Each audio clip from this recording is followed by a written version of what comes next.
The night was thick with silence, not the ordinary hush of a countryside evening, but the kind of silence that seemed to seep from the walls of the earth itself, an oppressive, almost reverent quiet that wrapped around the sprawling estate like a burial shroud. Perched on a cliffside overlooking a restless sea, the mansion loomed like a relic from another time.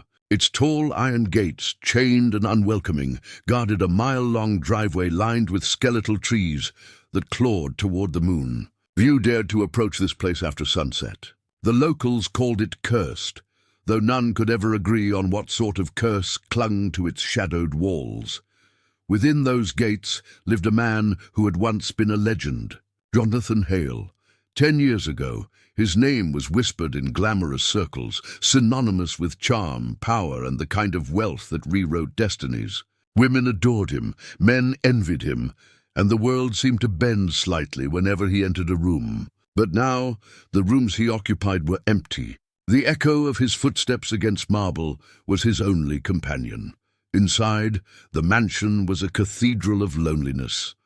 High-arched ceilings carried the faintest whispers of forgotten laughter.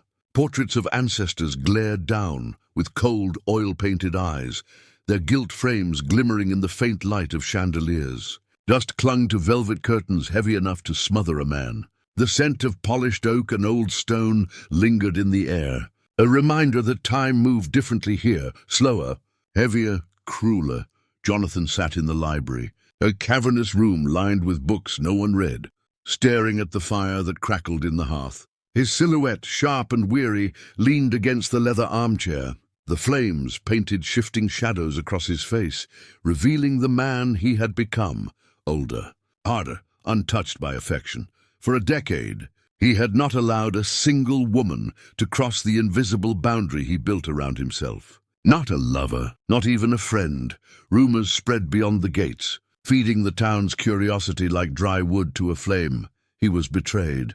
No! He grew obsessed with his money and forgot what it means to love. I heard he paid a woman to disappear after she broke his heart. Others say he was cursed, that anyone who touches him will meet a terrible fate. Each story added another layer of myth to Jonathan Hale's exile. But the truth was simpler and crueler. Love had destroyed him once, and he swore it would never destroy him again. The grandfather clock in the corner struck 10, its heavy chimes reverberating like mournful bells in a cathedral. Jonathan closed his eyes, letting the sound wash over him. His nights were all the same: solitude, silence, and the gnawing awareness of absence. Every now and then, memories flickered through the cracks of his resolve. The echo of laughter that once belonged to someone he trusted. The touch of fingertips brushing his own. The warmth of a body beside him on cold winter nights. He would banish these memories quickly, crushing them under the weight of his discipline. Touch was a luxury he no longer allowed himself. Intimacy, a poison he refused to taste again. But for all his resolve, he was still human. Sometimes, when the wind howled through the corridors, Jonathan imagined footsteps that weren't there. The creak of floorboards, the hushed murmur of voices, the phantom brush of a hand against his arm. He would wake in the middle of the night drenched in sweat, his fists clenched, his heart racing, convinced for a fleeting second that someone had reached him, only to realize it was nothing but the echo of longing.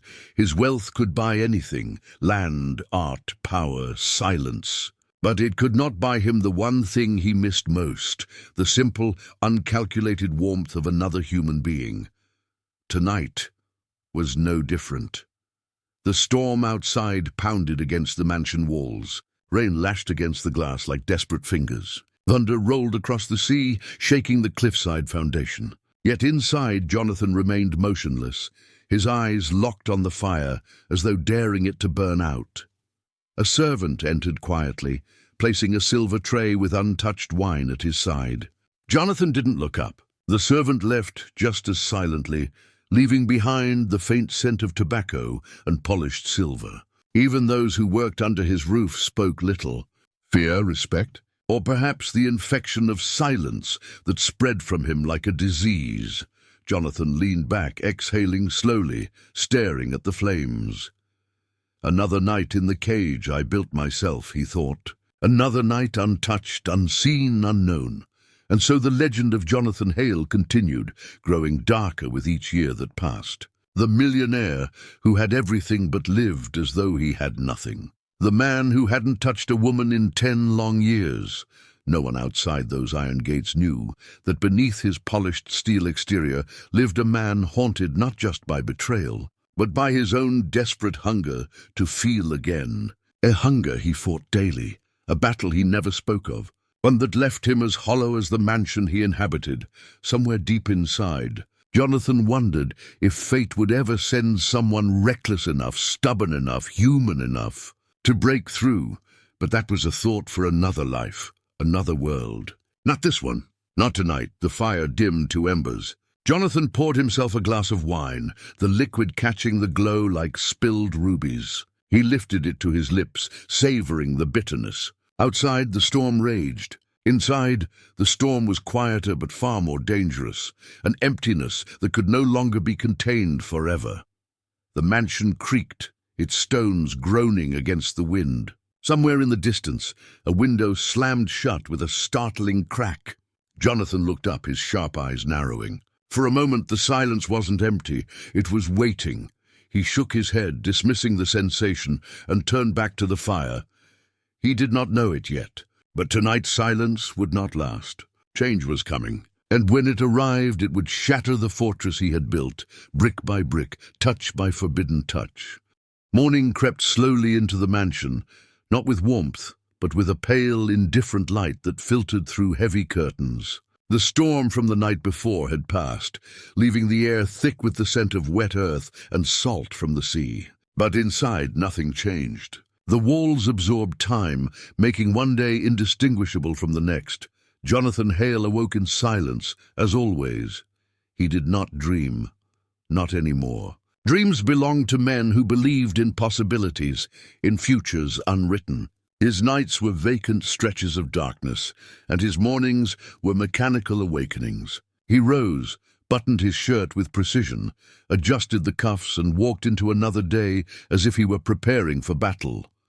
The mansion was a labyrinth of wealth and emptiness. Marble floors stretched endlessly, polished to perfection, but never marked by muddy footprints of children, never disturbed by the laughter of family. A grand piano sat in the music room, but no fingers touched its ivory keys. The dining hall boasted a table large enough for 20, but Jonathan always dined alone.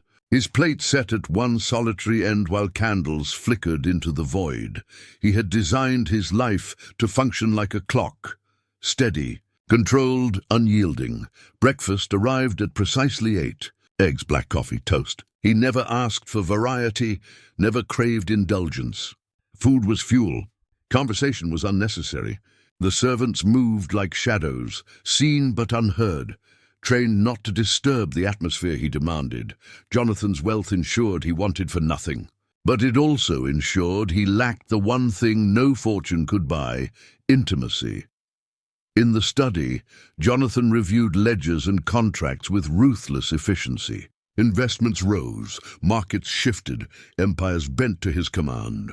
To the world outside, he remained the genius investor who had turned every gamble into gold. To those who worked beneath him, he was a man of few words and fewer expressions.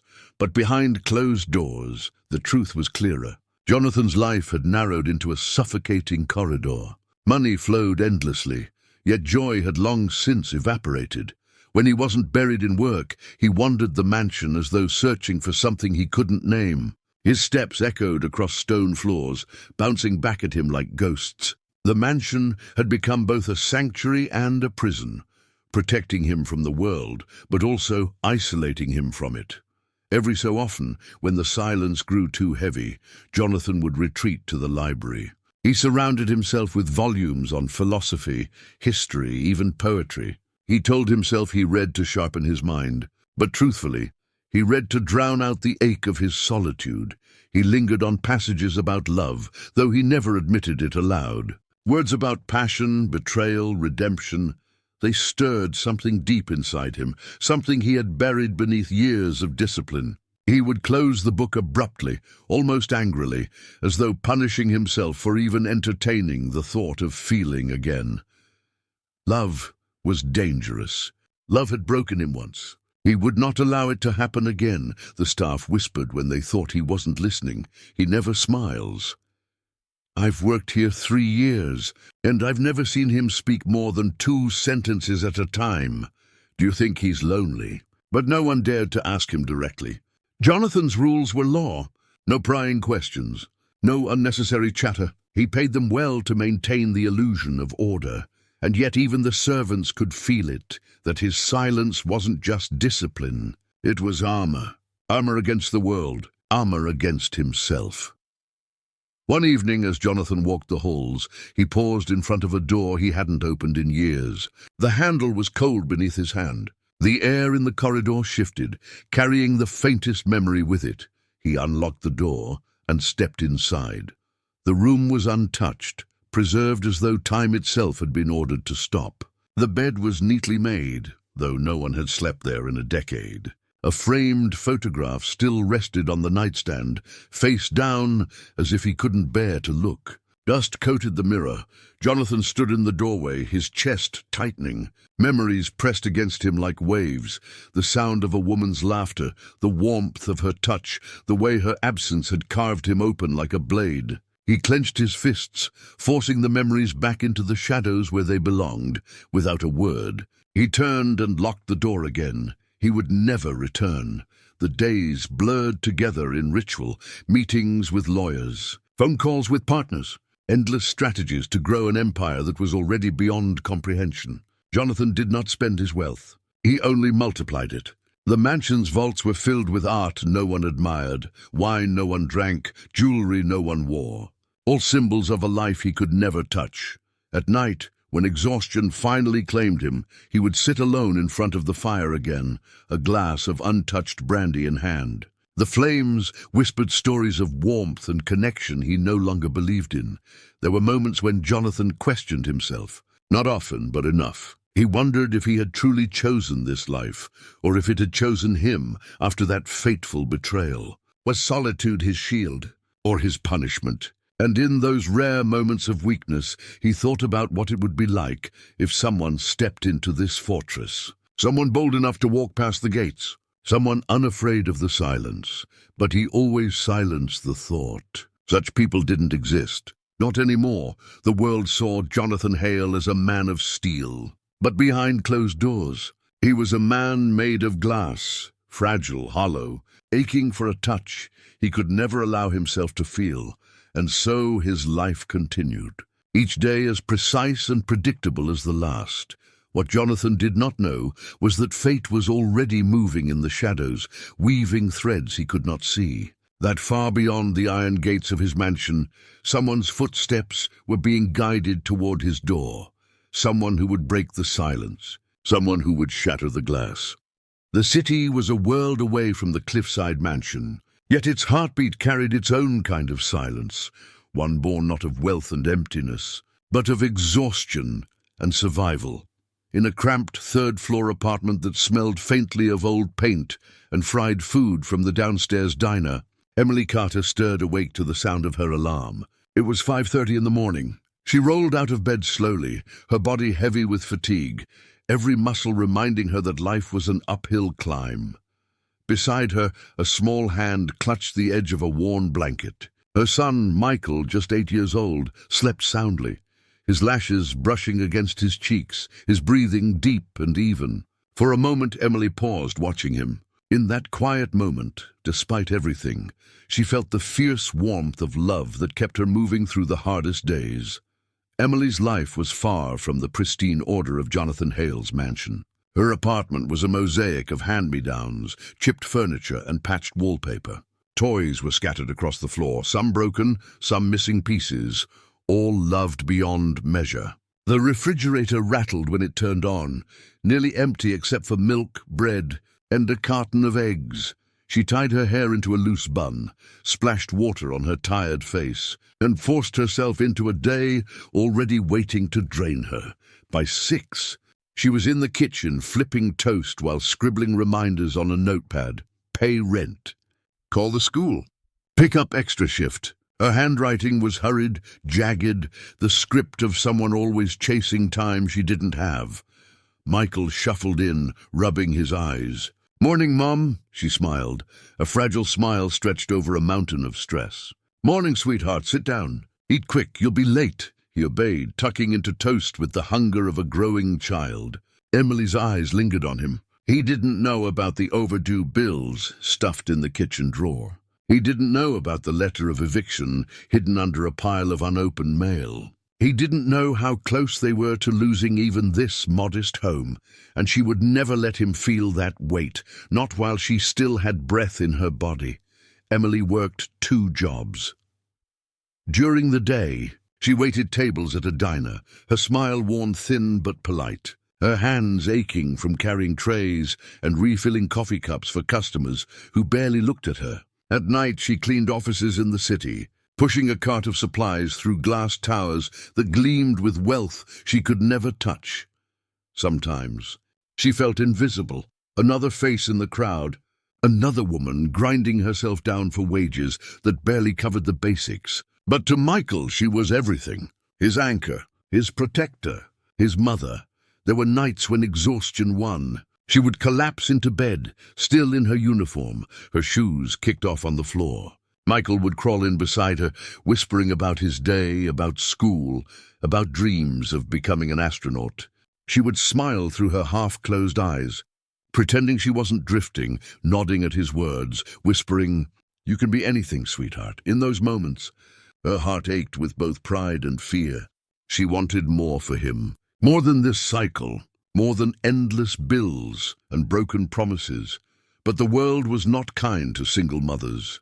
Emily had been abandoned before Michael was even born. The man who once swore he loved her had vanished, leaving nothing but debts and a bitter taste in her memory. Since then, she had learned to rely on no one. Trust, for her, was a fragile thread easily severed.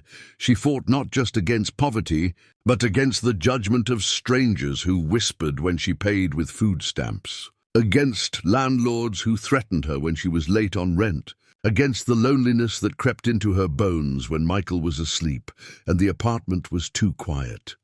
One evening, after a long shift, Emily sat at the kitchen table with a stack of unpaid bills spread before her. The flickering light above cast harsh shadows across her face, revealing every line of stress carved by the years. She rubbed her temples, feeling the weight of despair pressing down.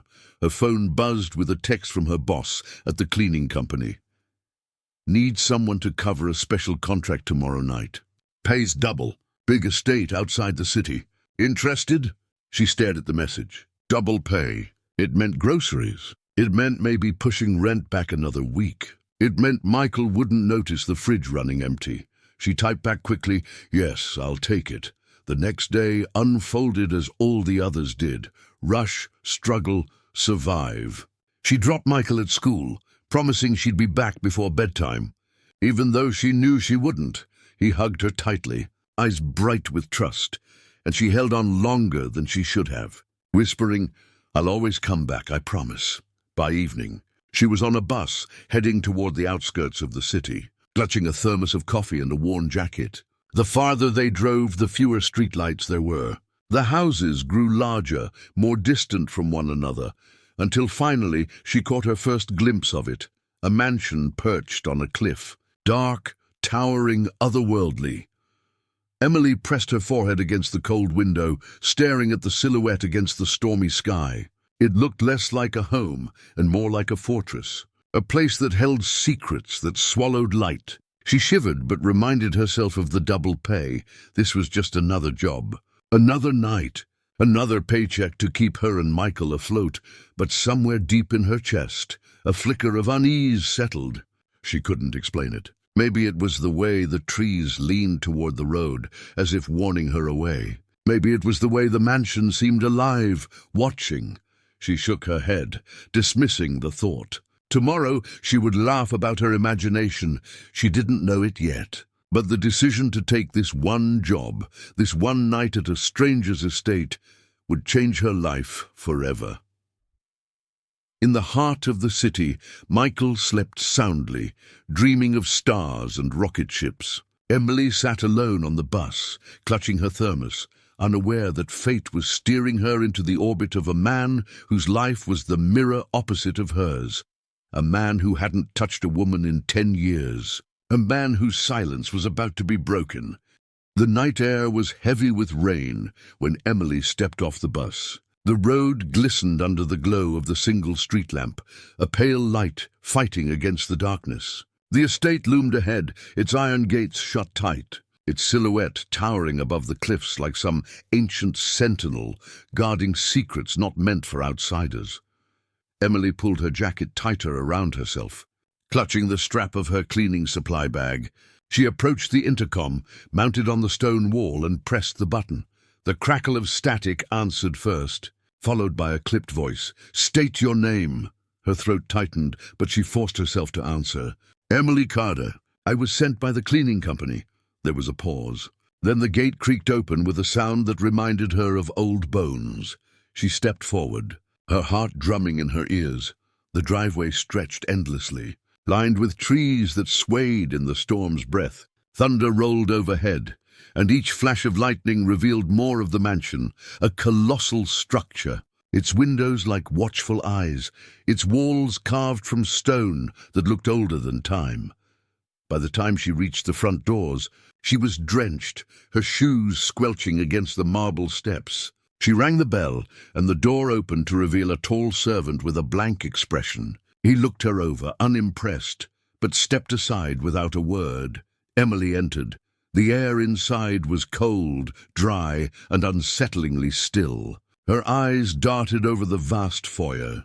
A sweeping staircase, chandeliers heavy with crystal, walls lined with portraits of stern faces. She felt as if she had walked into another world. The servant handed her a set of instructions. "Clean only the west wing tonight. Do not wander. Do not disturb Mr. Hale, Mr. Hale."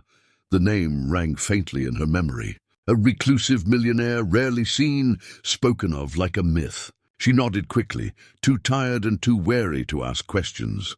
The west wing was a maze of unused rooms, sitting areas covered in dust sheets, hallways echoing with her footsteps, and windows that rattled in the wind. She worked quietly, moving from room to room, scrubbing, polishing, sweeping, but fatigue began to weigh on her. Hours passed. The storm outside grew stronger, shaking the mansion's bones. And at some point, following the wrong hallway, she realized she had taken a turn not listed on her instructions. The corridor she found herself in was different, narrower, darker, lit only by flickering sconces. Her breath hitched. She should have turned back. She knew it. But the storm's howl and the eerie stillness pushed her forward. At the end of the hall, a door stood ajar. She pushed it gently. The room beyond was dim, lit only by the dying glow of a fireplace. It was not another guest room. It was alive. The air smelled of tobacco and leather, the faint tang of wine. Shelves lined the walls, filled with books and relics. And in the center, seated in a high-backed chair, was a man, Jonathan Hale. Emily froze, her heart hammering. Jonathan's eyes lifted slowly from the fire to her. For a moment, neither spoke. His face was sharp, carved from shadow and light, his expression unreadable. He looked like a man half pulled from myth, half bound to grief. "What are you doing here?" His voice was low, even, but it cut through her like glass.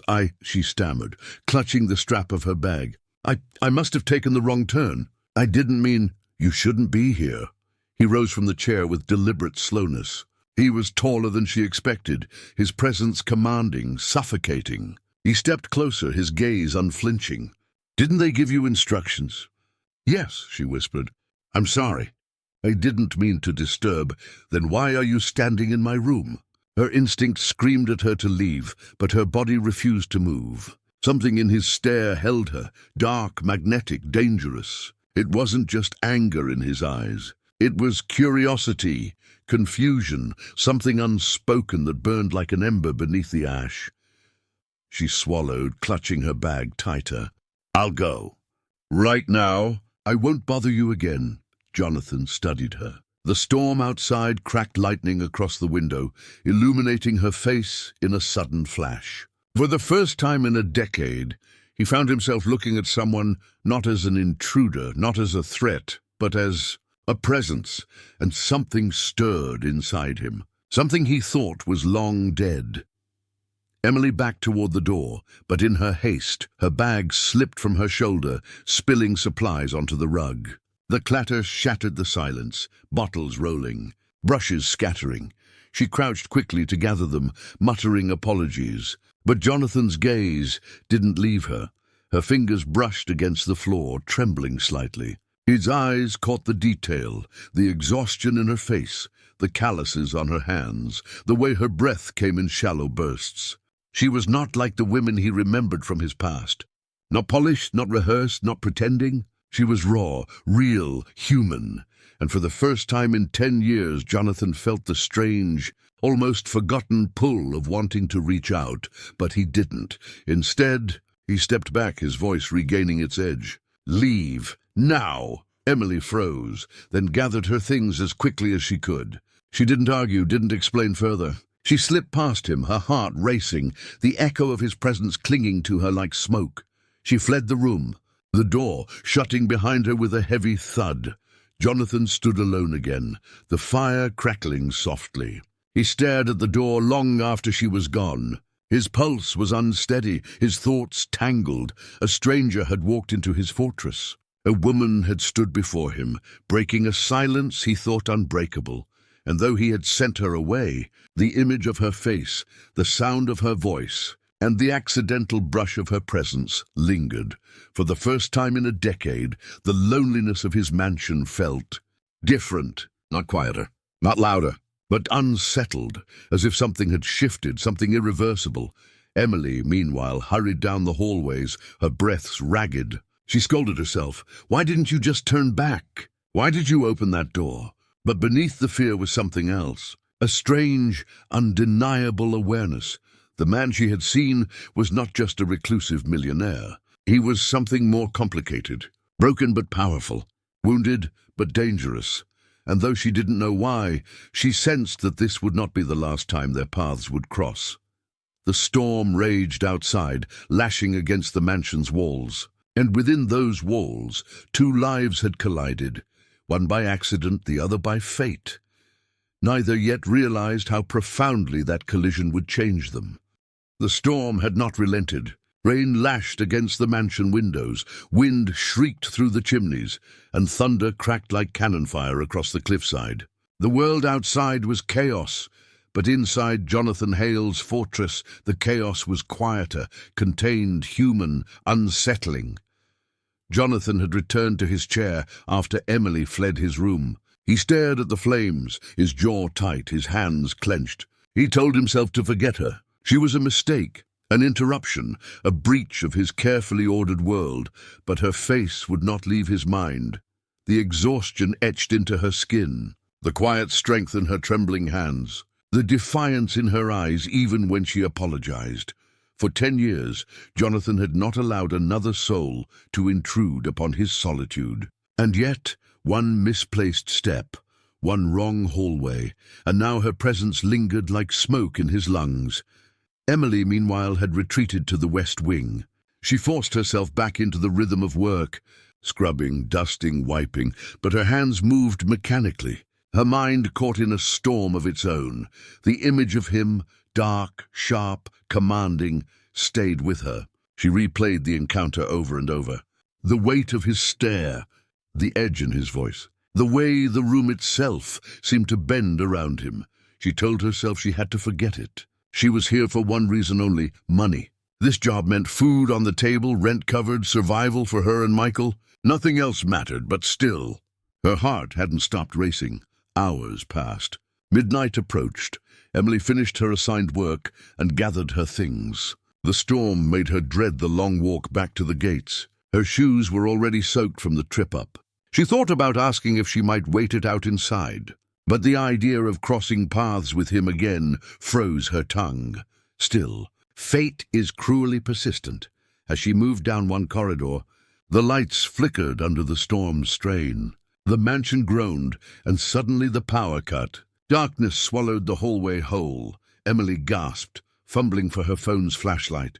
The beam cut through the dark, but her pulse spiked when she heard footsteps, measured, deliberate, approaching from the shadows. "Who's there?" she whispered. The voice that answered was unmistakable. "You again!" Jonathan emerged from the darkness, a candle in his hand. The flame lit his face in flickering amber, casting his sharp features into something almost spectral. Emily froze, her light trembling in her hand. I'm sorry." "The lights—" "I know," Jonathan interrupted. His tone wasn't sharp this time, just steady. For a moment silence stretched between them. The candlelight caught in his eyes, reflecting an intensity that made her chest tighten. Jonathan studied her, his voice quieter now. "You're not like the others they've sent." Emily frowned. "The others?" "The staff," he clarified. "They keep their heads down. They move like shadows. They never wander, but you don't seem afraid." Emily let out a nervous laugh, though it carried no humor. "Oh, I'm afraid. Terrified, actually. But fear doesn't pay bills." Her honesty startled him. Most people deflected, masked, pretended. She didn't. Jonathan tilted his head slightly. "Why are you here?" The question landed heavier than she expected. Not "why are you here in my mansion," but something deeper. "Why are you here at all?" Emily swallowed, her voice trembling but steady enough to hold. "Because I have no choice. I've got a son. He's 8. He needs food, clothes, school. And I need money to keep us in a place that isn't the street. That's why I'm here." Jonathan's eyes flickered. Something shifted in his expression, subtle but undeniable. "You have a son," he repeated softly, almost as if the concept was foreign to him. "Yes." Emily's chin lifted slightly, her voice firmer now. "And everything I do is for him." The silence that followed was not hostile. It was heavy with thought. Jonathan set the candle on a table nearby, the light spreading across the hallway. "You shouldn't have been in my quarters," he said at last. His tone was less an accusation now, more a reminder. "I told you it was an accident, perhaps." His gaze lingered on her, unreadable. "But accidents have consequences." Emily's jaw tightened. Something in his tone sparked her stubbornness. "With all due respect, Mr. Hale, I don't have the luxury of accidents or consequences. I just have to survive. So if you want to fire me for taking the wrong hallway, then fine. But understand, when I walk out those gates, I still have to feed my kid tomorrow." Her words hung in the air, sharp and unflinching.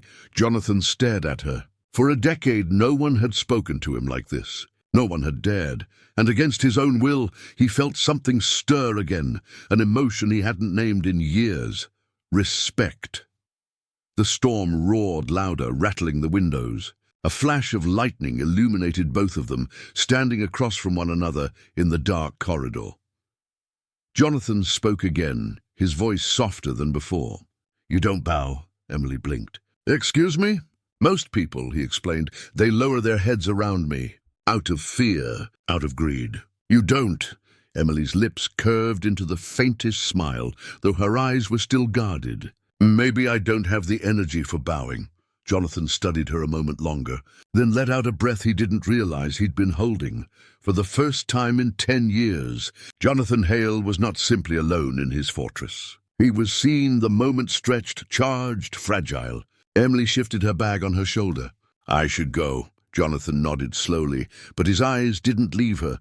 "The storm is too dangerous. Stay until it passes." Emily hesitated, caught between instinct and necessity. To refuse him might anger him. To accept meant being trapped longer in this strange, unsettling house with a man whose gaze could cut through her defenses. Finally, she nodded. "Just until the storm clears." Jonathan inclined his head slightly, then turned, leading her toward a sitting room lit with candles. He gestured for her to sit, then poured a glass of water from a crystal pitcher. Placing it in front of her, she muttered a thank you, her fingers wrapping around the glass, grounding herself. Jonathan sat across from her. For a long while, neither spoke. The fire cracked in the hearth, filling the silence. At last, Emily asked, "Why do you live like this?" Jonathan's jaw tightened, his eyes darkening. "Because once I didn't, and I paid the price. The weight of his words settled between them. Emily didn't press further. She understood enough about pain to know when not to pry. The storm raged outside, but within those walls, something else stirred. Not yet trust, not yet understanding, but a fragile beginning, a first conversation between two broken lives, colliding in the dark. And though neither admitted it aloud, both knew the silence of their worlds had already been changed. The storm outside eventually softened, its rage dwindling into a steady drizzle. Yet inside the mansion, the storm had only just begun. Jonathan sat across from Emily in the flickering glow of the fire, his eyes fixed on the flames, though his thoughts were far from them. She sat with her bag on her lap, shoulders tense, sipping the glass of water he'd given her. The silence between them wasn't empty.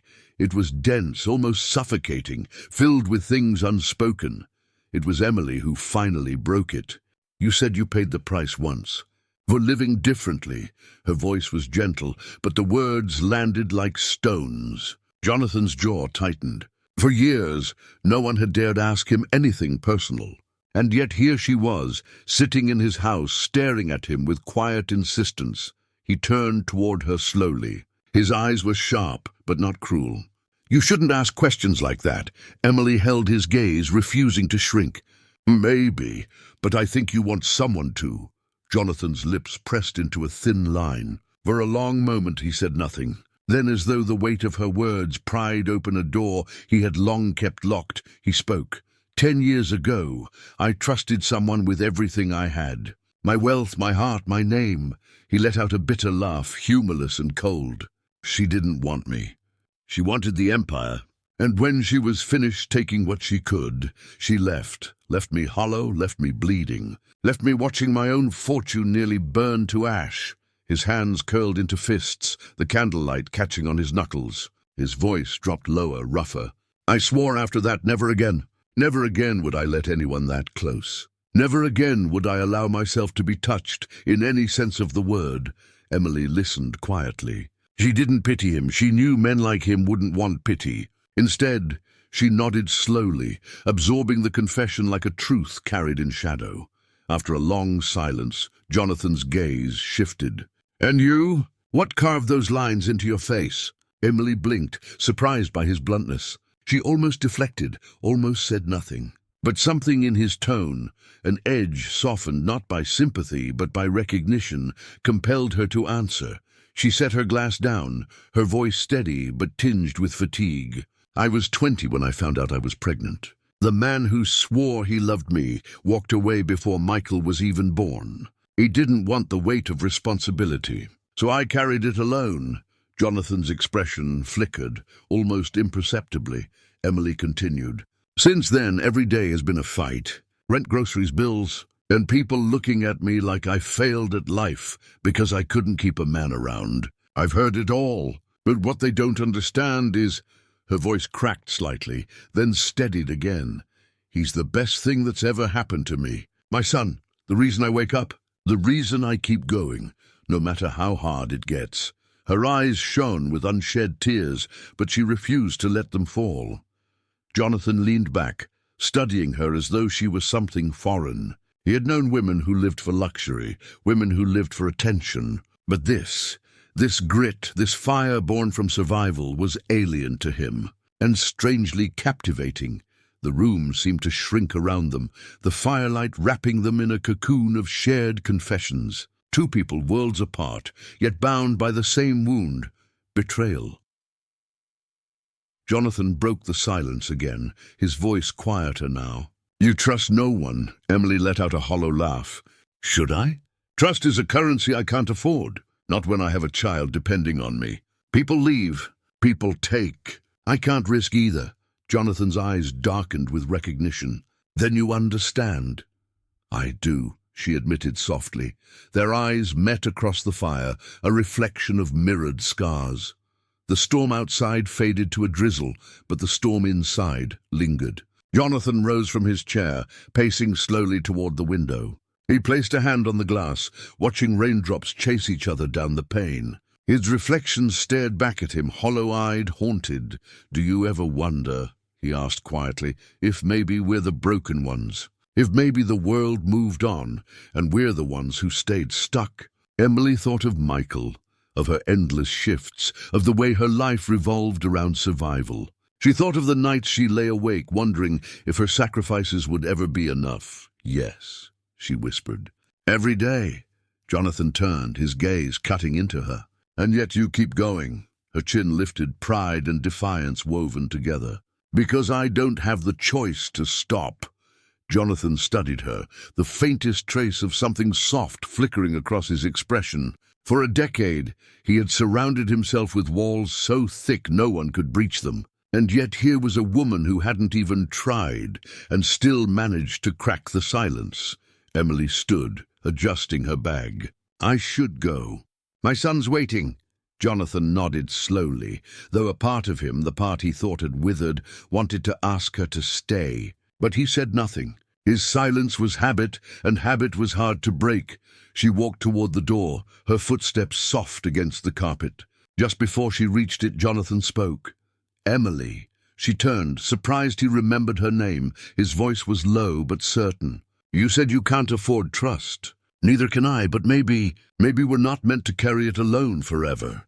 Emily held his gaze for a long moment. Something unspoken passed between them, an understanding, fragile and unformed, but undeniable. Then she nodded once, turned and left.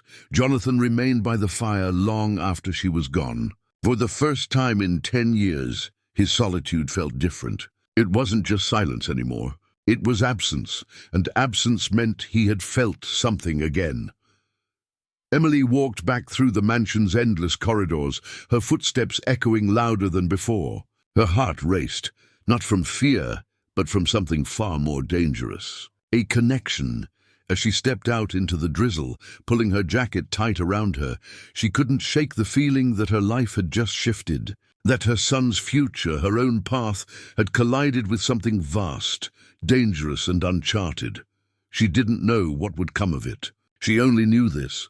Jonathan Hale was not the man the rumors made him out to be. He was something else. Something broken, yes, but also something alive. And for reasons she couldn't explain, she wasn't ready to walk away completely. Inside the mansion, Jonathan stared into the embers. His past whispered from the shadows. Her voice echoed in his memory. The storm had passed, but the real storm was only beginning.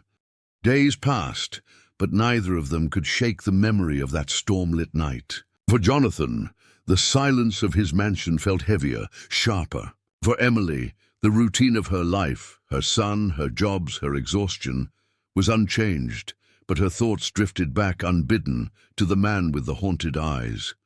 It should have ended with that night. But fate had no intention of letting them go their separate ways. Emily returned to the estate a week later. The cleaning company had called again. Another contract, another opportunity for extra pay. She had hesitated at first, dread tightening in her stomach, but the refrigerator at home was nearly empty, and Michael had outgrown his shoes. Money won the battle, as it always did. She told herself she would stay in the assigned wings this time. No wandering, no mistakes. Yet as she worked through the quiet halls, she felt his presence everywhere. The echo of his voice in the corridor, the burn of his stare when their eyes had met. She hated how it lingered, hated how, despite herself, she was curious. Jonathan had not expected to see her again. When the servant informed him the cleaning staff had arrived, he felt nothing at first. But when he stepped into the hall and glimpsed her bent over, dusting a table, his chest tightened with something uncomfortably close to anticipation. She didn't notice him at first. Her hair had slipped loose from its bun, a few strands falling across her face. She brushed them back absently, humming a tune under her breath, a soft, imperfect melody that carried through the hall like sunlight through dust. Jonathan froze. It had been years since music of any kind filled these walls. Without thinking, he stepped closer. Emily straightened suddenly, startled to see him watching. Her eyes widened. "Mr. Hale, I'm sorry. I'll stay out of your way." Jonathan's voice was steadier than he felt. "You're back." Her lips pressed into a thin smile. "The job pays well." He should have left it there. But something in him, something restless, pushed further. "What were you humming?" Emily blinked, caught off guard. "Just a lullaby, something my mother used to sing when I was little. I sing it for my son sometimes." Jonathan's expression didn't change, but inside, a thread pulled taut. A mother, a son, warmth woven into words. He had almost forgotten such things existed. "It's been a long time," he murmured, more to himself than to her, "since these halls have heard a song." Emily tilted her head, curiosity breaking through her caution. Maybe they're waiting for someone to bring it back. The words struck him harder than she could have known. From that day on, their paths crossed more often. Not always by accident, not always by design. Jonathan found excuses to step into the West Wing when she worked, asking a question of a servant nearby, inspecting a hallway he had ignored for years. Emily found herself lingering longer than necessary, her curiosity outweighing her instinct to stay invisible. One evening, she was carrying a bucket of water when it tipped, spilling across the floor. She cursed softly under her breath, kneeling to mop it up. Jonathan appeared out of nowhere, his shoes splashing into the water. "Careful," he said, reaching out instinctively.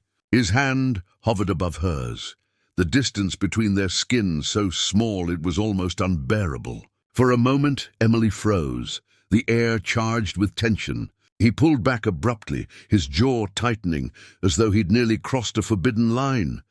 "Sorry," she muttered quickly, her cheeks warm. "I'll clean it up." He didn't move.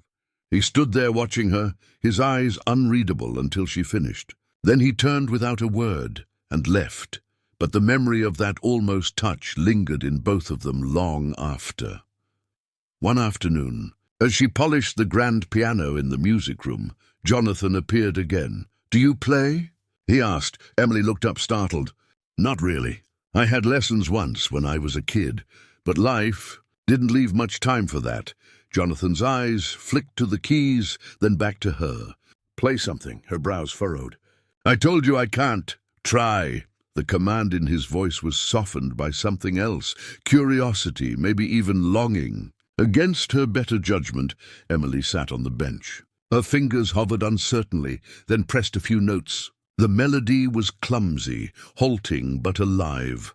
Jonathan closed his eyes briefly, as if those imperfect notes had breathed life into the hollow air. When he opened them again, Emily was watching him, curious. "You miss it," she said softly. His silence was answer enough. Meanwhile, Emily noticed things about him others might miss. The way he lingered near windows, but never looked out for long, as if the world beyond the glass was too painful. The way his shoulders stiffened at the mention of trust, of family. The way he sometimes stared at the fire as if it might swallow him whole. And Jonathan noticed things about her. How she pressed her lips tight when she was tired, but forced herself to keep going anyway. How her hands bore the calluses of endless work, but she still smoothed her son's hair with infinite gentleness. How her eyes carried both defiance and exhaustion, fire and fragility. Their encounters grew longer, words spilling in quiet exchanges. Emily told him stories of Michael, his fascination with stars, his stubborn streak, the way he always insisted on carrying his own backpack. Jonathan listened more than he spoke, but she could tell he was drawn in. "Why stars?" Jonathan asked once. Emily smiled faintly. "Because he says they make him feel less small. Like there's something bigger out there, and maybe he can reach it someday." Jonathan's throat tightened at the innocence in that thought. "And you? Me?" "Yes, what makes you feel less small?" Her smile faltered. She thought for a long moment. Then quietly, "Him, my son, is enough." For the first time in years, Jonathan found himself laughing. Not loudly, not carelessly, but a quiet, unsteady laugh when Emily told him about Michael's stubborn refusal to eat broccoli. The sound startled even him. Emily froze, then smiled faintly, as though she'd just seen something rare. "You should do that more often," she said softly. "What? Laugh? It suits you." Jonathan's smile faded, but her words remained, circling in his mind long after she left. But not all moments were gentle. The mansion was still his fortress, his rules iron. One evening, he caught her wandering near the forbidden wing again. His voice turned sharp, his eyes cold. "I told you not to go near that side." Emily stiffened. "I wasn't. Don't lie." His tone was a whip, harsh enough to make her flinch. She dropped her rag, her eyes flashing. "You think I want to wander around this place? I don't care about your secrets, Mr. Hale. I just want to do my job and go home to my son. So stop treating me like I'm here to steal something from you." Her voice cracked with raw honesty, echoing down the hall. Jonathan stared at her, his fury draining as quickly as it had flared. No one had ever spoken to him like that, not in years. And though anger burned in his chest, beneath it was something else, admiration. He said nothing. He simply turned and walked away. But that night, the silence of the mansion was heavier than ever. Despite clashes, despite tension, their lives had become entangled. Jonathan found himself waiting for her visits, listening for her footsteps. Emily found herself drawn back, even when fear told her to stay away. They were two storms circling each other, inevitable in their collision. And deep down, both knew this was no longer chance. This was the slow, dangerous pull of gravity. The days that followed carried with them a strange electricity, an unspoken charge that neither Jonathan nor Emily could deny. Their encounters had shifted. No longer simple accidents, no longer cautious exchanges. Now there was something heavier in the air, something fragile but undeniable. Jonathan felt it in the way the silence of his mansion seemed different when she was there. The air was less suffocating, the shadows less oppressive. Her presence filled the empty corridors with something he hadn't realized he craved. Life.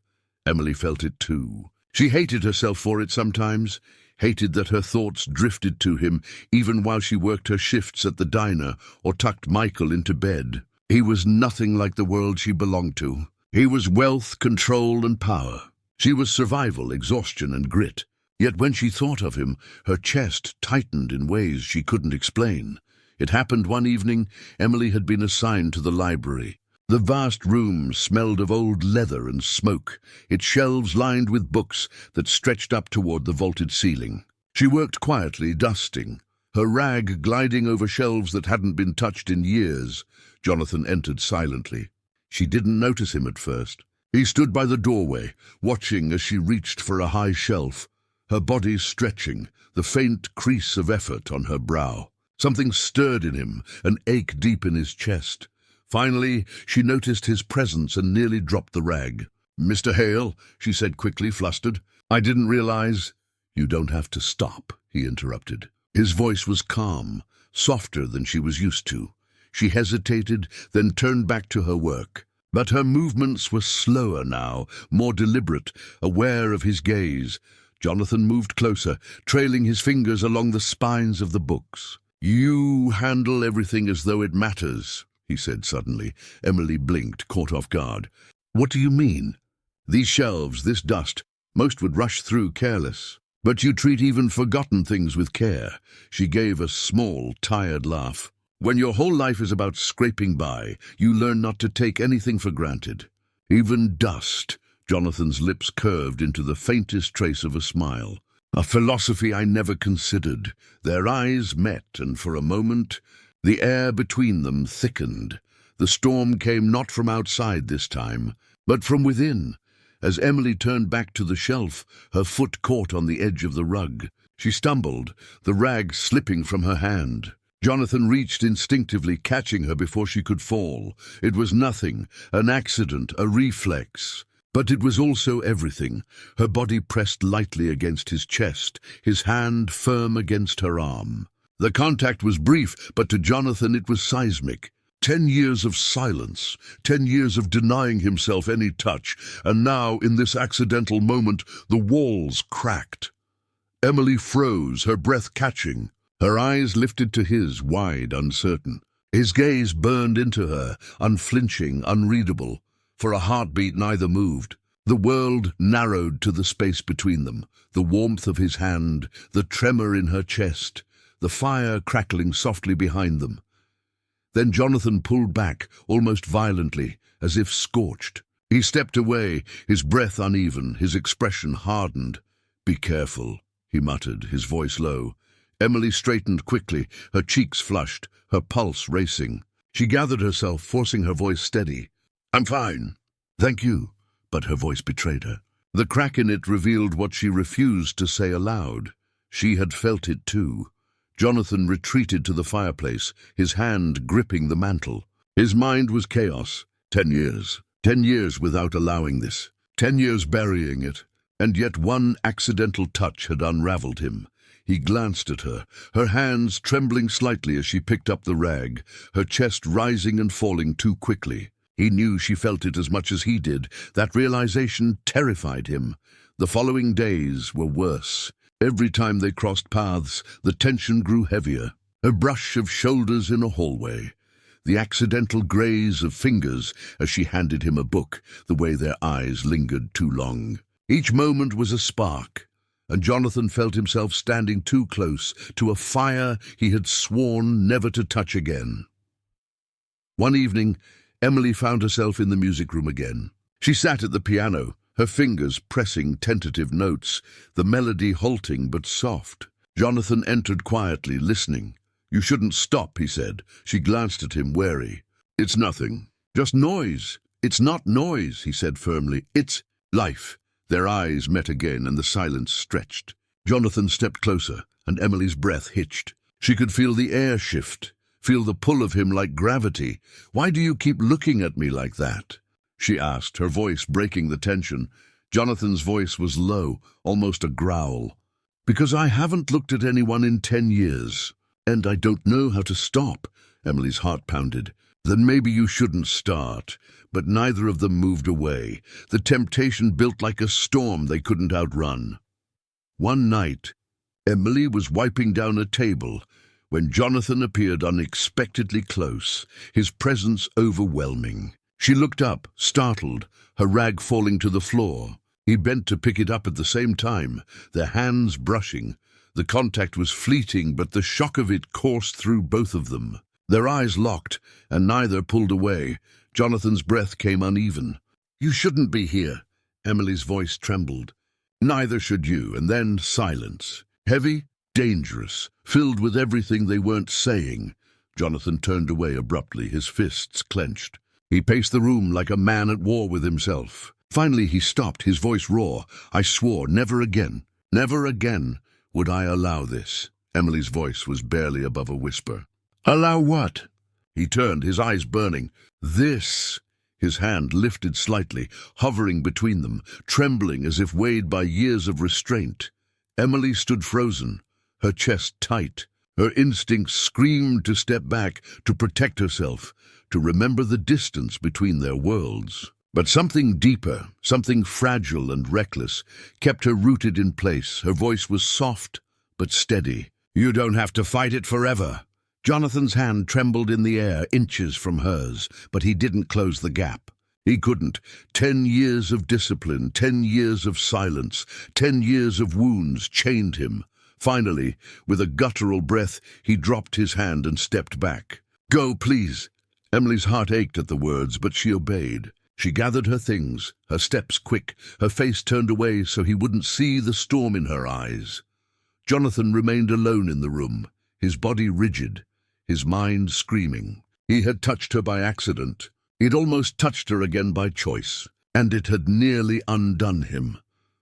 That night, Emily lay awake in her small apartment, Michael asleep beside her. She stared at the ceiling, her heart restless. She told herself it was dangerous, foolish, impossible. But still, she couldn't forget the heat of his hand, the weight of his stare, the truth in his voice. Jonathan sat by the fire in his mansion, his glass of wine untouched. He stared into the flames, his chest aching with something he hadn't felt in years, desire. Not just for touch, but for connection, for life. Both knew they were standing on the edge of something dangerous, something neither had sought, but both could no longer deny. The temptation had been awakened, and it would not be silenced again. The days that followed were not kind. What had once been quiet curiosity between Jonathan and Emily had now shifted into something more volatile. The air in the mansion seemed heavier, charged with a tension neither could escape. For Jonathan, it was unbearable. He had lived in solitude for a decade, controlling every piece of his world with precision. But now, one woman, ordinary by every measure the world would use, had shattered that order. Every time she entered a room, he felt it. The temptation, the ache, the hunger, and with it came fear. Jonathan began to retreat. He stopped seeking her out in the halls, stopped lingering near the West Wing. When their paths did cross, his words were curt, his tone clipped. He locked himself deeper into his study, drowning in contracts, investments, and figures, anything to distract him from the way her presence had begun to seep into his very bones. But the harder he tried to push her away, the more the emptiness roared back at him. Late at night, he would pace the mansion's halls, haunted by the memory of her laugh, the warmth of her hand brushing his. He clenched his fists until his knuckles turned white, repeating the same mantra, never again, never again. But his resolve, once unshakable, had begun to fracture. Emily, meanwhile, felt the change instantly. Where Jonathan had once allowed their conversations to stretch, now he cut them short. Where there had been flickers of softness, now there was steel. He avoided her eyes, kept his distance, and spoke only when necessary. At first, Emily told herself she didn't care. He was a millionaire with walls taller than his mansion. Their worlds didn't belong together. She was here to work, to survive, to feed her son, not to be entangled in the storm of a man who couldn't decide whether to pull her close or push her away. And yet, it hurt. It hurt more than she wanted to admit. One evening, after a long shift at the diner, Emily sat at the kitchen table of her apartment with her son's homework spread before her. Michael was already asleep on the couch, his small body curled under a blanket. She looked at him, her chest tight. He was everything, her reason, her anchor, her fight. And yet, as she smoothed his hair, Jonathan's face invaded her thoughts. The contradiction made her furious. How dare she let a man like that distract her? How dare she allow herself to feel anything when survival left no room for weakness? She clenched her fists, whispering into the empty room, "I don't need him." But the words rang hollow. Their next encounter was anything but gentle. Emily had been polishing the marble floor of the main hall when Jonathan entered unexpectedly. His presence filled the room like a storm cloud. She kept her eyes down, focusing on her work, refusing to give him the satisfaction of acknowledgement. But he spoke, his tone sharper than usual. "You shouldn't be here this late." Emily straightened, her rag still in hand. "I'm finishing my job. You've done enough." His eyes locked on her, cold and guarded. "Go home." Her chest tightened with irritation. "I can't just leave because you're uncomfortable with me existing in your house. I have a son to take care of. This job, this money, it matters." Jonathan's jaw clenched. "You don't understand what you're inviting." Her voice rose. "No, you don't understand. You don't understand what it's like to count every dollar, to pray the lights stay on, to tell your child, maybe next time, when he asks for something simple. I don't have the luxury of locking myself away in a mansion because the world hurt me once." The words cut deep. Jonathan's eyes darkened, fury flashing, but beneath it was pain. "Careful," he warned, his voice low. Emily's chin lifted, her defiance unwavering. "No, I'm done being careful. You think you're the only one who's been broken? The only one who's been left behind? Welcome to the world, Mr. Hale. Some of us don't get to hide from it." The silence that followed was razor-sharp. Jonathan turned away, his shoulders rigid. His voice, when it came, was rough. "Leave." Emily stared at him for a long moment, her heart pounding. Then she dropped the rag, grabbed her bag, and walked out, her footsteps echoing like gunshots in the hollow hall. Jonathan remained alone, fists clenched at his sides. Her words replayed in his mind, each one a wound, reopening scars he had thought long buried. "You don't understand what it's like. Some of us don't get to hide." He poured himself a glass of brandy, his hand shaking. But the drink did nothing to silence her voice, her fire, her defiance. For the first time in years, someone had spoken to him without fear. For the first time in years, someone had stood tall against his fortress, and for the first time in years, he hated himself for sending her away. Emily, on the other hand, walked home with her chest aching. She was angry, furious at him, furious at herself. She had promised she wouldn't let him in, wouldn't let him matter, and yet the sight of his wounded eyes as she left had carved into her deeper than she wanted to admit. At home, she lay beside Michael, staring at the cracked ceiling, her hand resting over her chest. She whispered softly to herself, "Don't be stupid. Don't let him in. You can't afford it." But her heart refused to obey. For days they avoided each other. Jonathan buried himself in work, though his concentration slipped with every contract. Emily kept her head down, working quickly, speaking little, and yet fate, persistent as ever, refused to keep them apart. One night, Emily was cleaning the music room when she heard the faint sound of footsteps. Jonathan entered, his expression unreadable. For a long moment neither spoke. Then quietly Jonathan said, "I can't decide whether your presence is saving me or destroying me." Emily froze, her heart slamming against her ribs. She wanted to answer, wanted to tell him she felt the same, that his presence was both unbearable and irresistible. But pride, fear, and self-preservation bound her tongue. Instead she said softly, "Maybe it's both." Their eyes met. The distance between them was a battlefield, neither willing to cross, neither willing to retreat. Jonathan turned suddenly, his voice strained. "You should stop coming here!" Emily's chest tightened. "Is that what you really want?" His silence was heavy, suffocating. His fists clenched, his jaw set. Finally he said, almost brokenly, "Yes." Emily nodded once, though the ache in her chest nearly undid her. "Fine." She gathered her things, her steps quick, her eyes burning with tears. She refused to let fall. Jonathan stood in the empty room long after she left, the silence pressing in on him harder than it had in years. Both of them lay awake that night, in different worlds. Emily, in her cramped apartment, curled protectively around her son, whispering promises to herself that she wouldn't go back, that she couldn't let herself fall into something doomed. Jonathan, in his mansion, sat by the fire, staring into the flames with haunted eyes, whispering promises of his own, that he would not allow himself to be broken again. That solitude was safer, cleaner, easier, but neither of them believed their own words. Conflict had driven them apart. But the resistance, the denial, only deepened the truth they refused to name, that they needed each other, that they were already too far gone to turn back.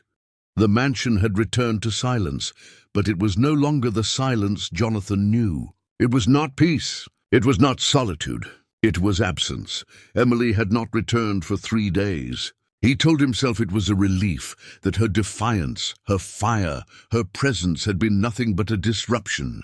Yet the truth gnawed at him. The corridors felt emptier, the air colder, the fire less warm. He poured himself glass after glass of brandy, but none of it silenced the ache of loss that churned in his chest. Jonathan Hale had lived without touch, without companionship, without love for a decade. But after the collision, after her laughter, her defiance, her son's name spoken into his silence, living without her presence now felt unbearable, and still, pride chained him. Emily, meanwhile, returned to her life with a vengeance. She scrubbed harder at the diner, worked later shifts at the cleaning company, and forced herself not to think about the mansion perched on the cliffs. But no matter how hard she tried, Jonathan's face intruded. His voice echoed. His wounded eyes lingered. She hated herself for missing him, hated herself for imagining what it might feel like to be near him without walls, without barriers. She told herself she wouldn't go back. She couldn't, but life, as always, had other plans. It was Michael who tipped the scales. On the 4th night, Emily returned home to find him coughing, his small body curled beneath his blanket, sweat beading on his forehead. Panic gripped her chest as she touched his skin, burning hot. Fever. She called the clinic, only to be told the waitlist was long and the costs higher than she could manage. She hung up, her hands trembling. She couldn't let him slip through her fingers. Not her boy, not her reason for everything. Her mind raced. Money. She needed more money, fast. And there was only one place she knew would pay her enough. The mansion. That night, Emily returned to Jonathan Hale's fortress. She didn't ring the bell this time. She pounded on the door, her hands shaking, her breath ragged. The door opened to reveal a servant, startled by her desperation. "Miss, please," Emily cut him off. "I need to see him now." The servant hesitated, but before he could reply, Jonathan's voice carried from the hall. "Let her in." Emily's eyes snapped up, and there he was, looming in the shadows, his expression carved in stone. She stepped inside, clutching the strap of her worn bag.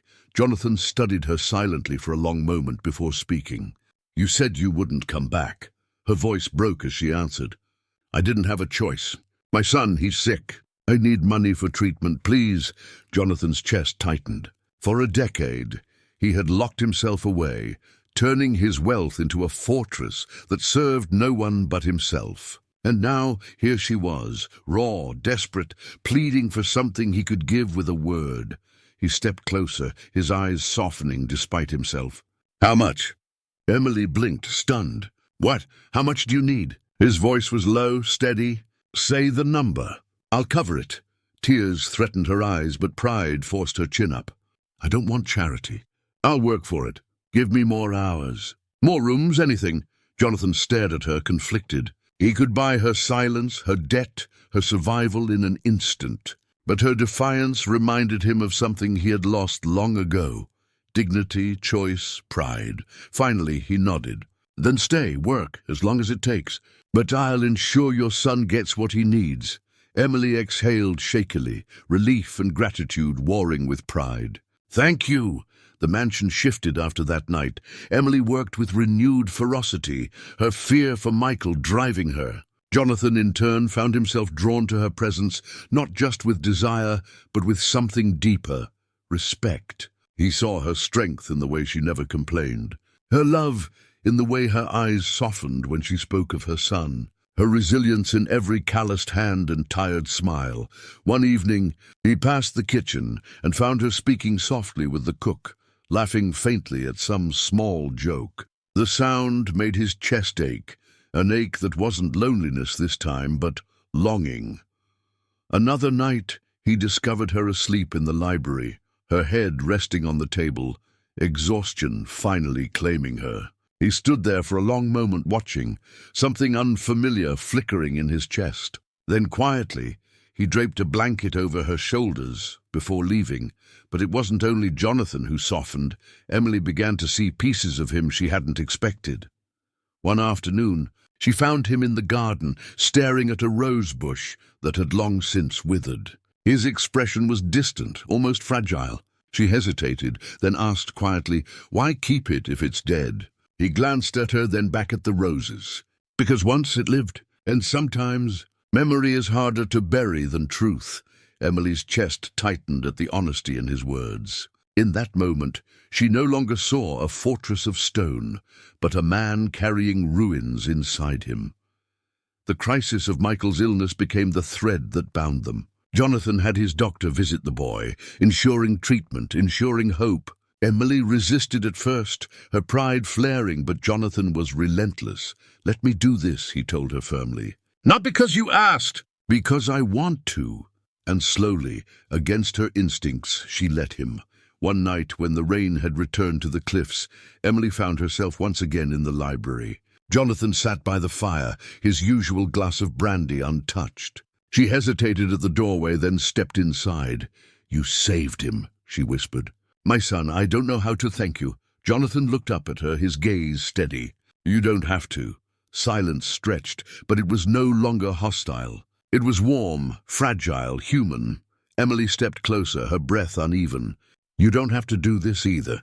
Helping me, letting me in." "But you did." Jonathan's jaw tightened. "Maybe I needed to." Her eyes met his, and in that moment the fortress cracked. The firelight danced between them, shadows flickering across their faces. Emily's hand brushed the edge of the table, trembling slightly.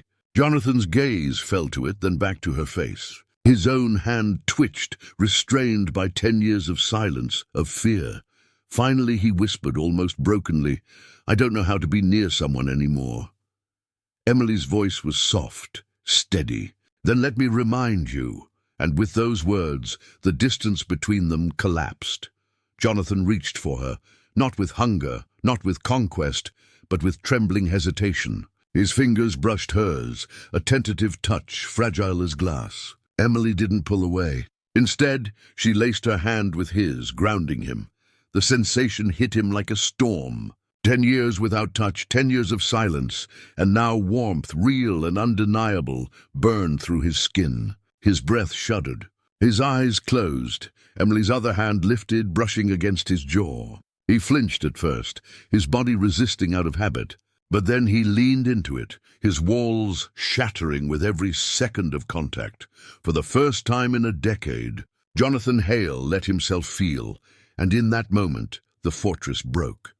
The firelight glowed low in the library, casting warm, flickering shadows across the shelves. Outside, the storm pressed against the windows, rain streaming down in endless sheets. But inside, time seemed to still. Jonathan stood frozen in place, Emily's hand resting gently against his jaw.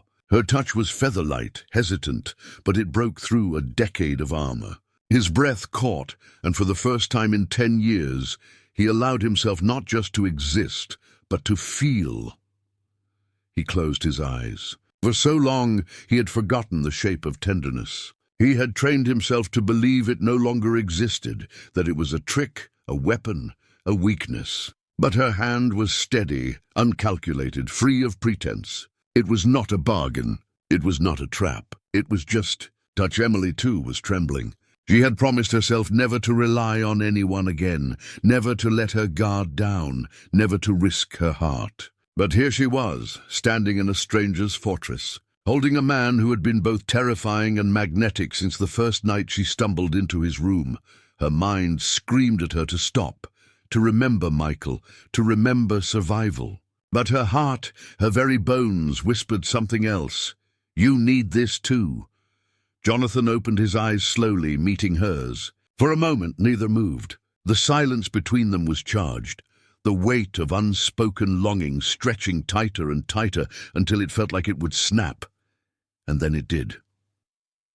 Jonathan leaned forward, his lips brushing hers, hesitant, trembling, as though he feared she might vanish if he dared too much. Emily gasped softly against his mouth, the shock of it sending a shiver down her spine. It was not the kiss of a practiced man. It was not smooth or perfect. It was raw, aching, desperate in its restraint.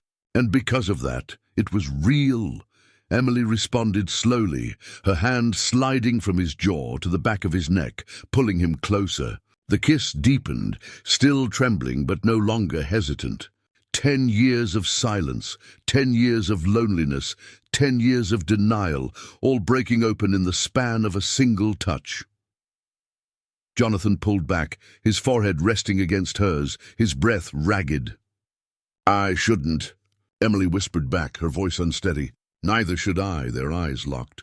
And then, almost in the same breath, both of them surrendered.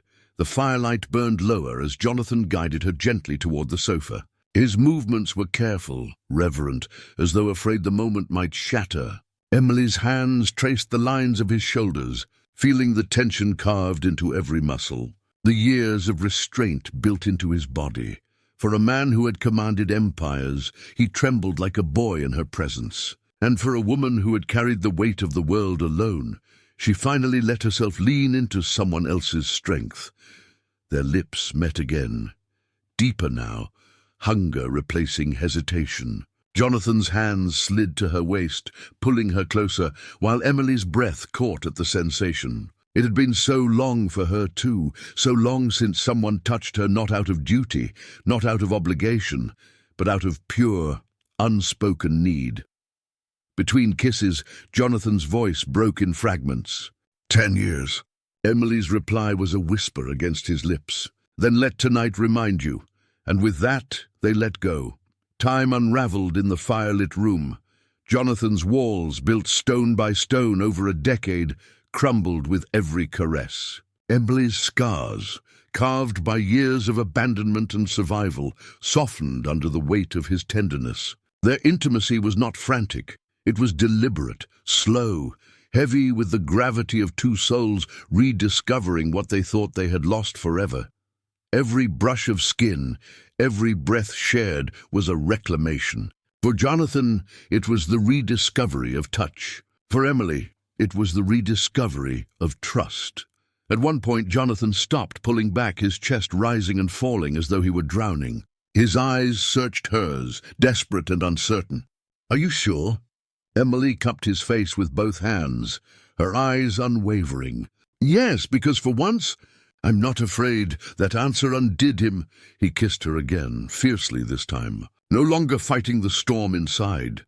The night stretched endlessly, when at last the fire dwindled into glowing embers. They lay together beneath its fading light, the storm outside finally calming. Jonathan's arm wrapped protectively around Emily, her head resting against his chest. For the first time in years, the rhythm of another heartbeat echoed in the silence of his mansion. Jonathan stared at the ceiling, his hand brushing absent-mindedly over hers. His mind was quieter than it had been in a decade. Not empty, not lonely, just quiet. Emily closed her eyes, her body sinking into a rest she hadn't known in years. For one night, she was not just a struggling mother. She was a woman who allowed herself to be held, but even in peace, shadows lingered. Jonathan knew what had happened tonight was more than a lapse, more than a moment of weakness. It was a turning point, dangerous and irreversible. He had crossed the line he swore never to cross again. He had let someone breach his fortress, and Emily knew this was more than just surrender. She had risked her heart again, something she had sworn not to do after being left alone with Michael. If Jonathan wavered, if he retreated, she would not be the only one to pay the price. Her son would too. Still, neither spoke of fear, neither pulled away. For this night, fear had no place. The dawn crept slowly, pale light bleeding through the curtains. Jonathan stirred awake first, his eyes adjusting to the unfamiliar sight. Someone else in his arms. For a moment, panic threatened to surge, the instinct to retreat, to rebuild his walls. But Emily shifted slightly, her hand resting against his chest, and the panic eased. Instead, he felt something he hadn't in years. Warmth. He brushed a strand of hair from her face, his fingers lingering longer than necessary. For once, he didn't feel like a man bound by the past. He felt human again. When Emily woke, her eyes met his instantly. There was no awkwardness, no shame, just a quiet, unspoken understanding. "Good morning," Jonathan said softly, the words foreign on his tongue. Emily smiled faintly. "Good morning," for a long moment. They simply looked at each other, breathing the same air. Their silence gentle rather than suffocating, but reality waited. Emily sat up slowly, adjusting her blouse, her eyes dropping. "I need to get home." "Michael, he'll be waiting." Jonathan's chest tightened at the mention of her son, the reminder that her world extended beyond these walls, that what had happened here was not simple, not without consequences. He rose as well, his expression conflicted. "Emily." She looked at him, her eyes searching. "Don't ruin it with words, Jonathan." "Not yet." He froze, then nodded slowly. Emily gathered her things, her movements deliberate, her heart pounding. As she reached the door, Jonathan's voice stopped her. "You've changed this house," he said quietly. She turned, her breath catching. His eyes held hers, unflinching. "And you've changed me." For a moment, Emily couldn't breathe. Then she nodded once, her lips curving into a faint smile. Then maybe it was worth breaking the rules. And with that, she left. Jonathan stood alone in the library, the embers fading to ash. His chest ached, but not with loneliness this time. With something far more dangerous, hope. The days after that night unfolded with an uneasy mixture of warmth and dread. For Jonathan, everything had changed. The mansion no longer felt like a mausoleum. The silence wasn't suffocating, it was waiting, waiting for her return, for her voice, for her laughter.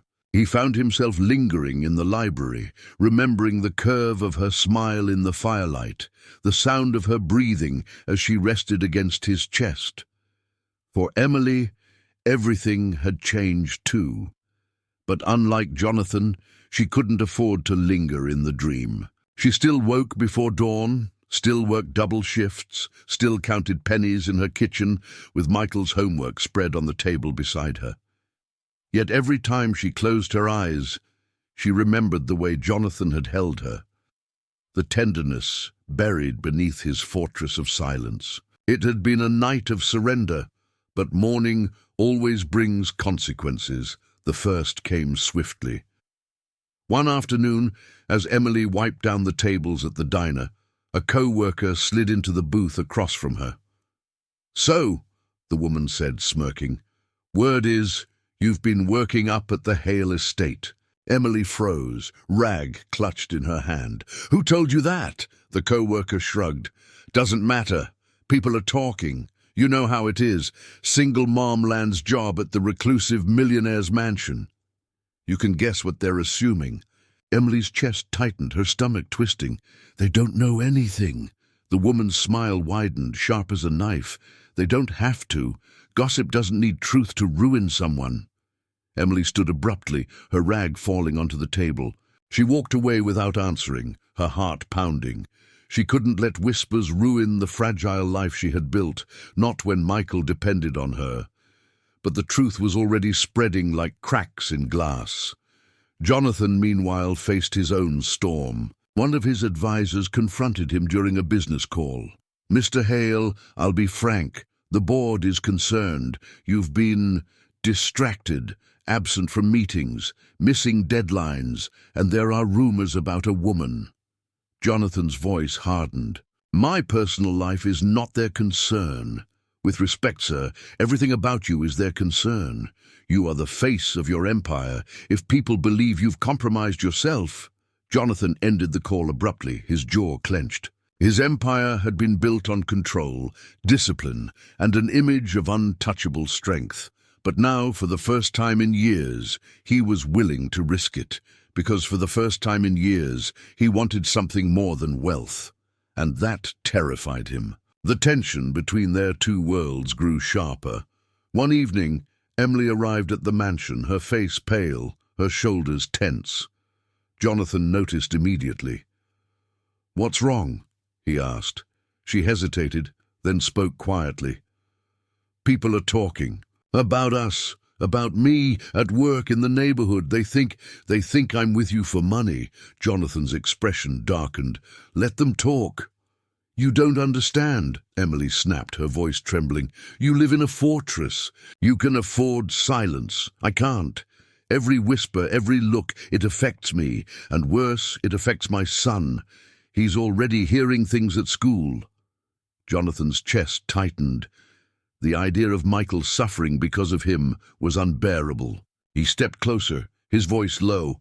"Then let me protect you. Let me protect him. Move here. Let me give you everything you need." Emily's eyes widened, her breath catching. "Live here? Jonathan, do you even hear yourself? I can't uproot my son's life just to live in your mansion like some possession." His voice sharpened, frustration breaking through. "That's not what I mean, isn't it?" Emily shot back. "Because from where I stand, it sounds like you want to fix things with money, the same way you fix everything else." The words stung. Jonathan stepped back, wounded, his fists tightening at his sides. Emily's voice softened, breaking. "I don't want your money, Jonathan. I never did. I just wanted you to see me. Me. Not someone to rescue, not someone to cage. Just me." The silence that followed was heavier than any storm. For days, Emily stayed away. Jonathan wandered the halls, restless, consumed by the echo of her words. He had meant to protect her, but instead he had driven her further away. He poured himself into work again, trying to bury the ache, but the numbers blurred. The contracts meant nothing. Every night, he found himself staring at the empty chair across from him, the memory of her smile haunting him. Emily struggled too. At home, Michael tugged at her sleeve one night. "Mom, the kids at school, they said you're gonna marry a rich man. That we'll be rich too, is it true?" Emily's heart cracked. She knelt in front of him, cupping his face. "No, sweetheart, we don't need to be rich. We just need each other. That's all that matters." But when he fell asleep, she lay, awake, staring at the ceiling, wondering if she was lying to both of them. The breaking point came with another crisis. Jonathan's empire wavered under the weight of scandal. A rival company leaked stories about his mystery woman, painting her as a manipulator, a gold digger. His stock dipped, investors whispered, and for the first time in years, Jonathan's empire trembled. He could have denied it. He could have buried it. But instead, he stood before the press, his voice steady, his gaze unflinching. "You want the truth?" he said coldly. "Yes, there is a woman. And no, she is not what you call her. She is strength. She is survival. She is everything I am not. And if that costs me an empire, so be it." The press erupted. The headlines spread like wildfire. Emily read the statement the next morning, her hands shaking as she held the paper. He had risked everything for her, for them. Tears blurred her vision. For the first time, she realized Jonathan wasn't just a fortress. He wasn't just money or power. He was a man willing to lose it all, just to tell the world she mattered. That evening, Emily stood once again at the mansion gates. The storm had passed, the sky clear, the sea calm. Jonathan was waiting at the top of the steps, his face weary, his eyes heavy, but when he saw her, something like light flickered in the darkness. She walked up to him slowly, her voice soft but steady. "You said you didn't know how to be near someone anymore, but Jonathan, you're learning." His chest tightened, emotion breaking through his carefully constructed mask. "And you? Can you forgive me for trying to protect you the wrong way?" Emily stepped closer, her hand brushing his. "Only if you promise not to push me away again." Jonathan's voice cracked, low and raw. "I promise." They stood together at the doors of his fortress, the past and the future colliding. For Jonathan, it was the choice between empire and humanity. For Emily, it was the choice between fear and trust, and for both, it was the beginning of something neither had dared believe in again. Love, not built on wealth or desperation, but on truth. The mansion had stood for a century as a monument to isolation, its walls thick, its gates heavy, its silence unbroken. But on this night, for the first time in 10 years, it felt alive. Jonathan stood beside Emily at the threshold, the echoes of his vow, "I promise," still hanging in the air. The words had felt like tearing down stone with his bare hands, but now, as she stood close enough for her warmth to reach him, he knew there was no rebuilding the fortress he had lived behind. Not anymore. Emily looked up at the mansion, her eyes tracing the towering windows, the endless shadows. "This house doesn't need more walls," she said softly. "It needs light."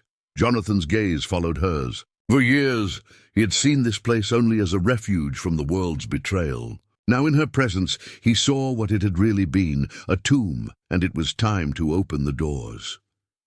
The change began slowly, almost imperceptibly. The servants, long trained to move like ghosts, began to speak again. Tentative words at first, questions, greetings, until laughter returned to the halls. Curtains were drawn back, letting sunlight flood the rooms that had known only shadows. Windows were opened to let in fresh air and the smell of salt from the sea. Emily's touch was everywhere. She filled the kitchen with the aroma of home-cooked meals, simple but warm. She brought flowers from the market and placed them in vases that had gathered dust for years. She encouraged Michael to play in the garden when he visited, his laughter breaking through the stillness like bells in a cathedral. Jonathan watched, silent at first, as life slowly reclaimed the mansion. He had never realized how much he craved it until it was there. But transformation wasn't only in the house. It was in him. Jonathan had once ruled with silence, his presence alone enough to command fear and obedience. Now he found himself learning the rhythm of conversation again. Emily challenged him, teased him, refused to let him retreat into his fortress of solitude.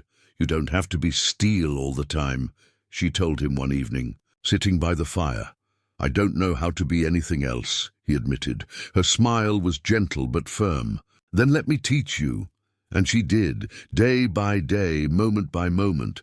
Jonathan also began to understand what it meant to care for someone beyond himself. He accompanied Emily to the city, helping her carry groceries up the steps of her apartment. He sat at her small kitchen table with Michael, listening as the boy chattered about constellations and rocket ships. For a man who had not touched another life in 10 years, it was overwhelming, but it was also healing. One night, as Michael drew a crude picture of a rocket soaring toward the stars, he looked up at Jonathan and asked, "Do you think I can really go there one day?" Jonathan hesitated. The old version of himself would have answered with logic, statistics, probabilities. But now, sitting in that cramped, warm kitchen, he simply said, "Yes, I think you can."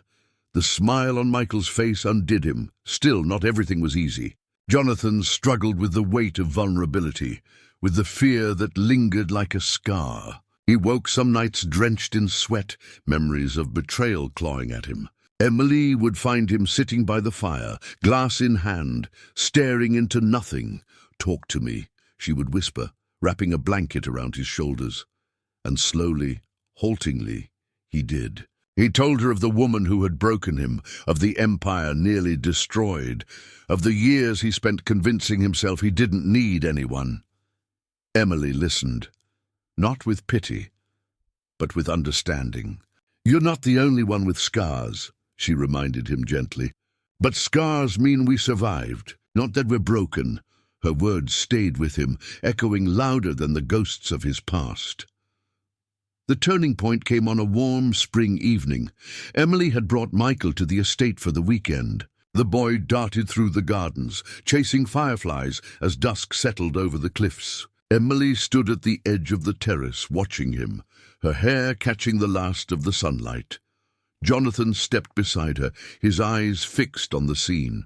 For years, his terrace had overlooked only emptiness, the sea, the storm, the silence. Now it overlooked laughter, movement, life. "Do you see it?" Emily asked softly. "See what?"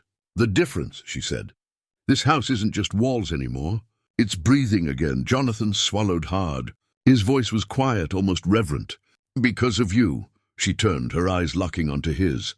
"Because of us." In that moment, Jonathan made a choice. The following week, workers arrived at the estate. They tore down sections of the stone wall, opening the gardens to the cliffs and sea. They repainted faded halls, repaired broken wings, restored rooms long abandoned.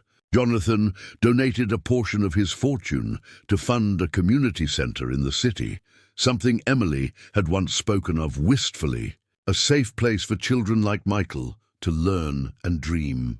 The mansion no longer loomed as a fortress. It stood as a home. And as the walls came down, so did Jonathan's last defenses. One night, he stood with Emily in the library, the same place where everything had begun. The fire crackled softly, its glow warm and alive. He turned to her, his expression raw. "For 10 years, I told myself I didn't need anyone, that love was a weakness, that solitude was strength. But you—" His voice broke, and he reached for her hand, pressing it against his chest. "You reminded me I was human. You reminded me I could feel. And for that, Emily, I will never let you go." Tears shone in her eyes as she whispered back, "I don't want you to."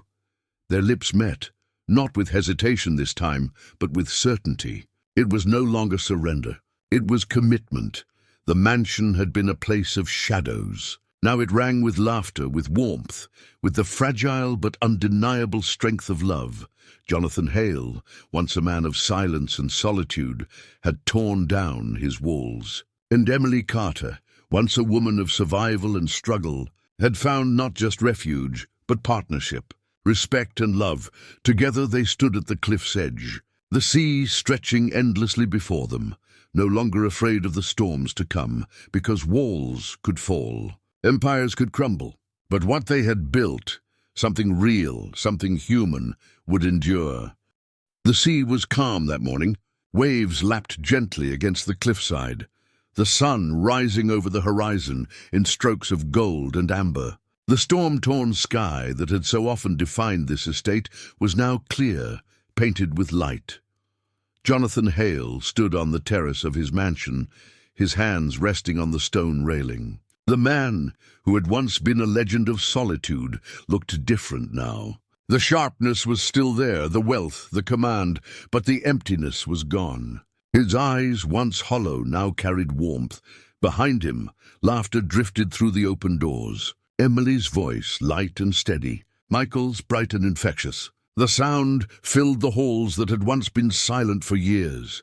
Jonathan closed his eyes, breathing it in. A decade of silence had nearly destroyed him. 10 years of self-imposed exile, a life of untouched wealth and untouched skin. He had convinced himself love was poison, intimacy a trap, trust a luxury he could no longer afford. And then, an accident. A single mother on a stormy night, stumbling into his fortress by mistake. He almost sent her away forever. Almost closed the door before the story began. But fate had been stronger than fear, and here he was now. A man rebuilt by the very thing he had sworn to destroy. Love. Inside, Emily set breakfast on the table.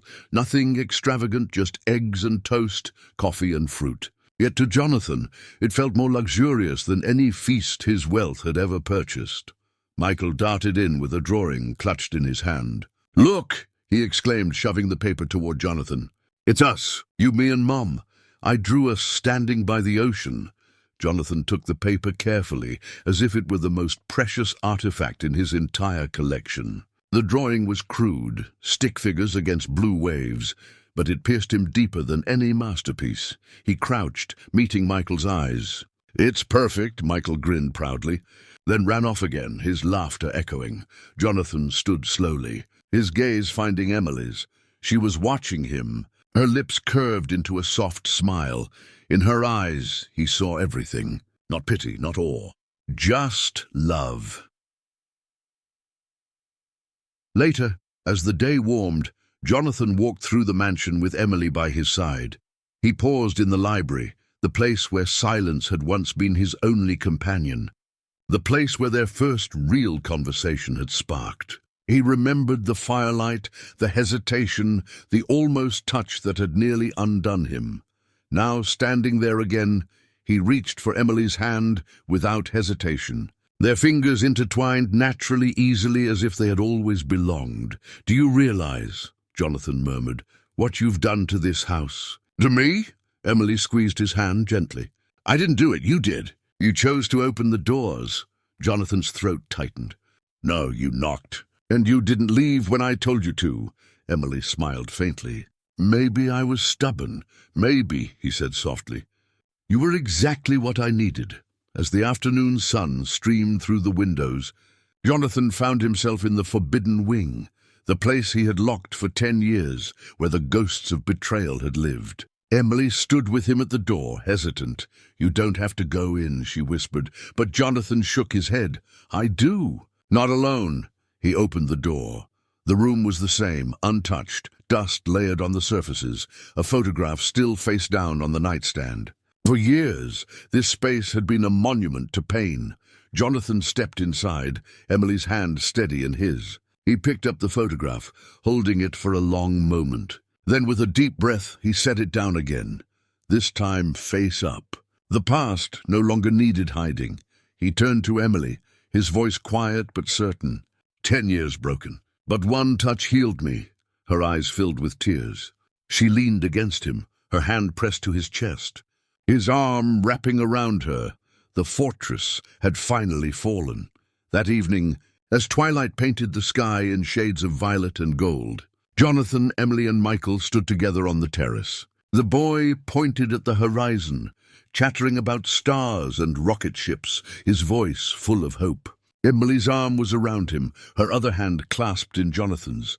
For Jonathan Hale, it was no longer about empire, no longer about walls, no longer about silence. It was about this, a woman who had stumbled into his life by accident, and a boy who dreamed of stars. A house that now echoed with laughter instead of emptiness. A man who had rediscovered his humanity through love. The millionaire who hadn't touched a woman in 10 years had finally found the courage to be touched again, not just by her hand, but by her heart, and this time he would never let go.